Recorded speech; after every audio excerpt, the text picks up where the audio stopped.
मुजफ्फरपुर देश की सर्वोच्च न्यायिक संगठन मानवाधिकार आयोग की ओर से मानवाधिकार रक्षकों और गैर सरकारी संगठनों पर राष्ट्रीय मानवाधिकार आयोग के सलाहकार कोर ग्रुप के सदस्य की सूची जारी की गई।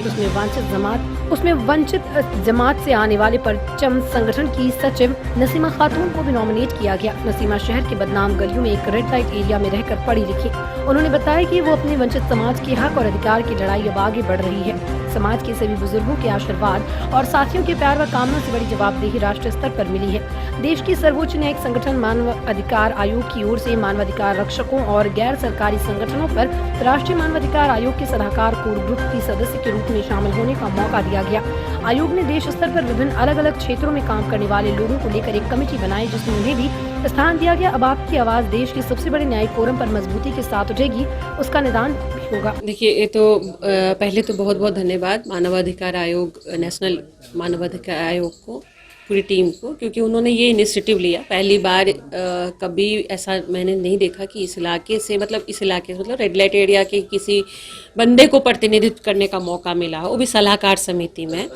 तो ये पहला चांस है। अभी ये कमेटी बनाई गई है, लेकिन अभी कमेटी का मेन प्रोसेस फर्स्ट मीटिंग में होगा। तो अब जब मीटिंग वो ऑर्गेनाइज करेंगे तो उसमें में भी डिटेल पता चलेगा। समाज की जो समस्या है खासकर उसको किस तरह से आप निदान कराएंगे? देखिए, मानवाधिकार एक छोटा नहीं बहुत बड़ा है, यानी जी बिल्कुल, राष्ट्रीय मानवाधिकार आयोग बोलने पे ही लगता है कि राष्ट्रीय मतलब पूरा भारत। लोग एक आस लेके बैठते हैं, अगर प्रशासन मदद नहीं करते तो लोग यानी मानवाधिकार की तरफ अपना रुख मोड़ते हैं। जी, तो किस तरह से अपने समाज की समस्याओं को आप दूर करेंगे? देखिए, अभी तक तो अलग अलग प्लेटफॉर्म पे मैं अपने समाज के बारे में बात करती रही हूँ, लेकिन जो अलग अलग प्लेटफॉर्म थे वो उस प्लेटफॉर्म के बराबरी नहीं कर सकता, ये बात तो तय है। लेकिन यही छोटे छोटे प्लेटफॉर्म मिलके वो प्लेटफॉर्म तक जाता है। अब जब वहां जाने का मौका मिल रहा है और एक कमेटी का मेंबर बनने का मौका मिल रहा है, तो इंशाल्लाह मेरी पूरी कोशिश होगी कि जो बात मैं अब तक लोगों को बता रही थी वो बात मैं कायदे के साथ उनको समझा पाऊंगी। और उम्मीद है कि इंशाल्लाह कुछ नई चीज बन जाए।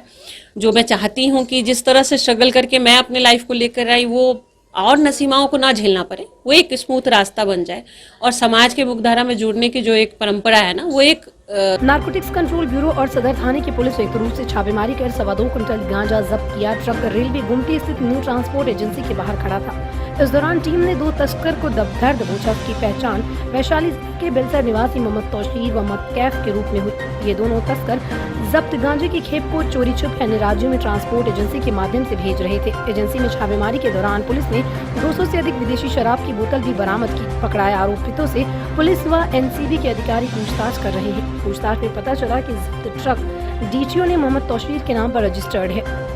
बताया कि नारकोटिक्स कंट्रोल ब्यूरो पटना क्षेत्रीय इकाई की टीम को सूचना मिली थी कि गांजा की बड़ी खेप को तस्कर अन्य राज्यों से तस्करी के फिराक में है। इसके आधार पर एनसीबी ने सदर पुलिस के सहयोग से छापेमारी कर कार्रवाई की। टीम की पूछताछ में तस्करों ने बताया कि ये खेप त्रिपुरा से मंगवाई गई थी, जिसको अन्य राज्यों में भेजा जाना था। अंतर्राष्ट्रीय बाजार में पकड़ाए गांजे की कीमत लगभग 40 लाख रुपए बताई गई। पुलिस दोनों तस्करों के आपराधिक रिकॉर्ड को खंगाल रही है। थानेदार सत्येंद्र कुमार मिश्र ने इसकी पुष्टि करते हुए बताया कि दोनों तस्करों से पूछताछ करने पर बेलसर के एक बड़ा धंधाबाज पप्पू यादव का नाम सामने आया। दोनों के खिलाफ FIR दर्ज करने की कवायद जारी है। एनसीबी पटना का सूचना और हमारे बड़ी बाजी की सूचना के आधार पे दिघरा में रेड की गई थी, जहाँ पे एक ट्रक में, छोटे ट्रक में जो है गांजा पकड़ा गया है और दारू पकड़ा गया है। 2 व्यक्ति गिरफ्तार किया गया है और आगे कार्रवाई की जा रही है। अब जिले के सरकारी अस्पतालों में आने वाली मरीजों को पर्ची भरने के झंझट से मुक्ति मिलेगी। पर्ची के बदले उनको यूनिक हेल्थ ID कार्ड दिया जाएगा। इसके लिए विभाग स्तर पर कवायद शुरू कर दी गई। राज्य मुख्यालय ने मुजफ्फरपुर को पायलट प्रोजेक्ट के तहत चयनित किया है। सिविल सर्जन से पूरे जिले के इलाज की सुविधा का फीडबैक लिया गया। योजना को जमीन पर उतारने के लिए अगले सप्ताह से चिकित्सक व स्वास्थ्य कर्मियों को प्रशिक्षण दिया जा रहा है। Civil surgeon doctor UC Sharma ने बताया कि अब नई व्यवस्था के बाद मरीजों का कार्ड भी बनने लगेगा। सदर अस्पताल में इलाज के लिए पहुंचने वाले सभी मरीजों को यूनिक ID नंबर दिया जाएगा, जिसके आधार पर वो देश के किसी भी अस्पताल में अपना इलाज करा सकेंगे। उन्हें इलाज से जुड़े अपने अभिलेख संभालने और दूसरे अस्पतालों में ले जाने की जरूरत नहीं होगी। इलाज करने वाले चिकित्सक ID से ये जान सकेंगे कि मरीज को पहले कौन सी बीमारी रही और क्या इलाज किया गया। इसकी शुरुआत सदर अस्पताल से होगी। उसके बाद धीरे धीरे PHC व सब सेंटर भी जुड़ेंगे। Digital mission Bihar government health digital mission digitalisation का ये शुरू हो रहा है। इसके अंतर्गत रॉडी संस्था के द्वारा ये हुआ है। सब जगह ट्रेनिंग दिया जा रहा है, सब जगह वो जितना उसके उपकरण ज़रूरत पड़ेगा सब लग रहा है। और लगने के बाद में मुजफ्फरपुर पायलट के रूप में पहिलका जिला बिहार में होगा कि जहाँ हर एक चीज़ पेपरलेस होगा हेल्थ का।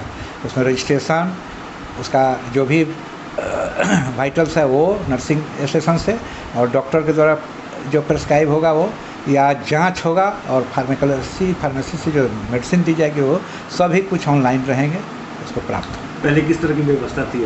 पहले केवल रजिस्ट्रेशन हमारा कंप्यूटर से होता था, बाकी जितना था वो मैनुअली होता था, और अब सब चीज़ वो हो जाएगा, डिजिटल हो जाएगा। आयुष्मान कार्ड और हेल्थ कार्ड कितना अंतर होगा दोनों में?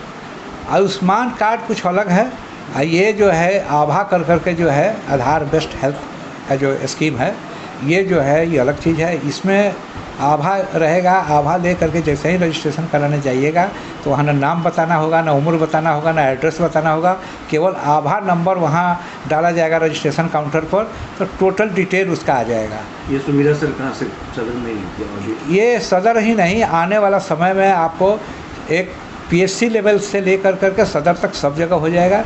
शुरुआत हो रहा है, अभी आभा के द्वारा कंपलसरी नहीं किया गया है कि डिजिटल मिशन में रजिस्ट्रेशन होगा, अभी बिना आभा का भी होगा, जिनके पास आभा है वो आभा के द्वारा भी होगा, दोनों के द्वारा।